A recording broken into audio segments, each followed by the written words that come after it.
Texas Governor Rick Perry, thanks so much for joining us You're here welcome. on Newsmax Good TV to be with today. you. Thank you. Well, the Texas GOP primary is a long way off. Which of the GOP presidential primary candidates do you see Texans supporting at this point? Well, I've endorsed Newt, so obviously I hope that has some impact. We're looking for the most conservative candidate. I mean, Texans by and large are a conservative lot.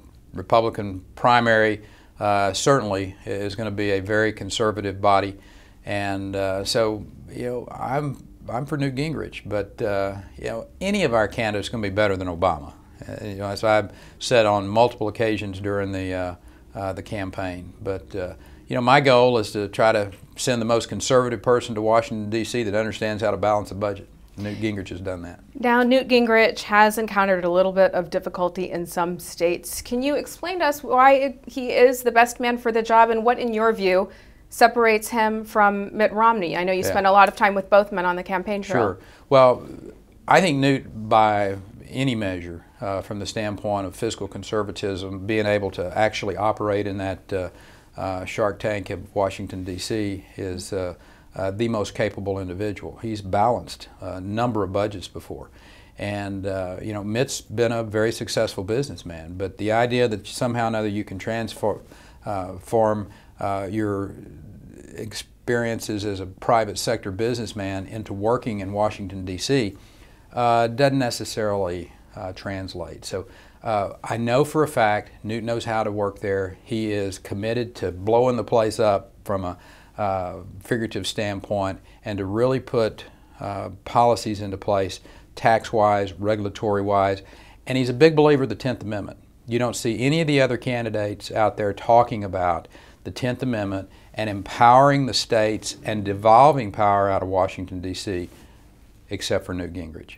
Your former opponent, Rick Santorum, is campaigning in the Lone Star State this week. Some in the media have been saying that the nomination has been Mitt Romney's to win for some time. Do you think that Rick Santorum could steal the nomination from Mitt Romney? Absolutely. I think that obviously Newt or Rick Santorum, either one could win this nomination. I think you saw that very clearly over the course of the last week in those Minnesota, Missouri, Colorado primaries and or caucuses that Mitt did abysmally poor in. So I think there's still, the jury's still out, and this may go all the way to the convention, and if it does, it does. I'm not going to make a comment on whether I think that's good, bad, or indifferent, but it's the fact. And the fact is, Mitt hadn't made the sell to the conservatives in the Republican primary across this country.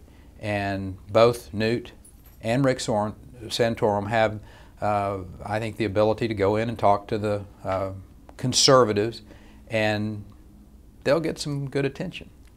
Newt has said that he is the only candidate who can rally conservatives. He's called for other candidates to drop out and support him. Should any of the candidates drop out at this point, and if so, who? Yeah, well, I think it's pretty hard to point to anybody and say, hey, listen, you need to drop out of the race. I mean, that's each candidate's decision. I made that decision. It was a tough decision, but it was the right decision from my perspective.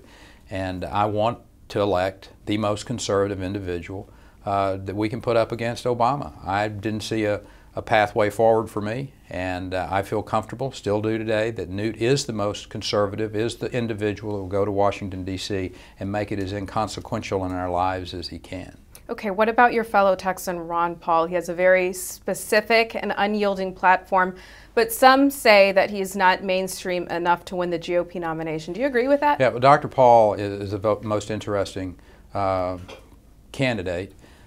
He is spot on, as a lot of Americans agree, on issues dealing with fiscal policy, the Fed.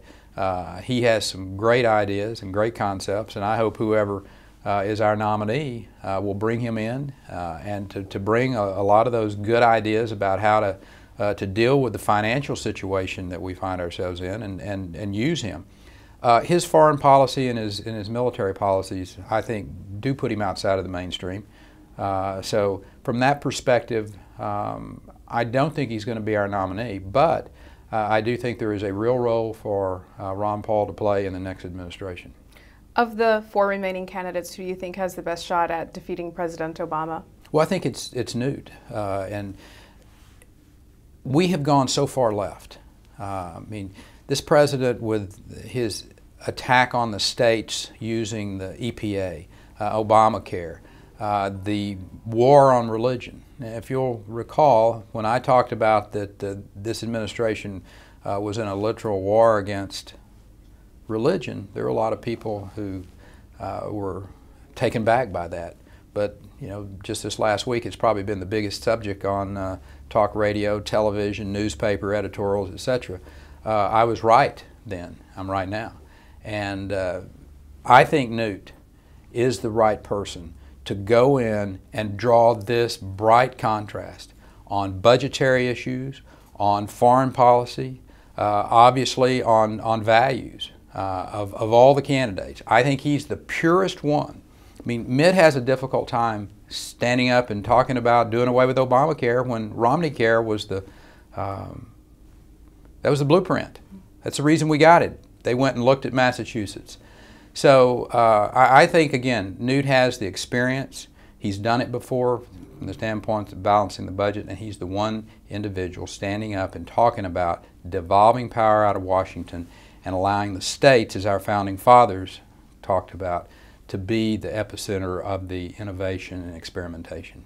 Okay, so the president's birth control mandate, which requires religious schools and hospitals to provide free contraception, what is your take on this policy? And is there anything the states can do about it? I would suggest that the states are going to be filing suit against this administration, probably through the Health and Human Services would be my instinct here. The issue being that they're about impeding our ability to deliver health care, because there's going to be a lot of people lose their jobs because of this. There will be a lot of hospitals that have to lay people off if this goes into place. And so the states will be most likely having to pick up the cost that these charitable hospitals were being able to deliver. So I'm very comfortable that attorney generals across the country will file suit as a group, I would suspect, to try to stop this administration's war on religion. And this is something Texas would most likely be involved in. Absolutely. I would suggest to you Greg Abbott will be one of the tips of the spear. Governor, last question for you real quickly. You're here at CPAC. You've come to the attention of Americans at a national level. Do you want to remain in a national leadership role? And if so, how do you envision that role moving forward? Absolutely, and I'm going to. I haven't quit the fight.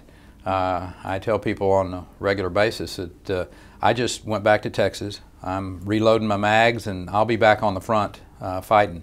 It'll be a different front, but the 10th Amendment, talking about the competition between the states, challenging my governor brethren and sisters out there to make their states more competitive with tax policy, regulatory policy, with the legal system.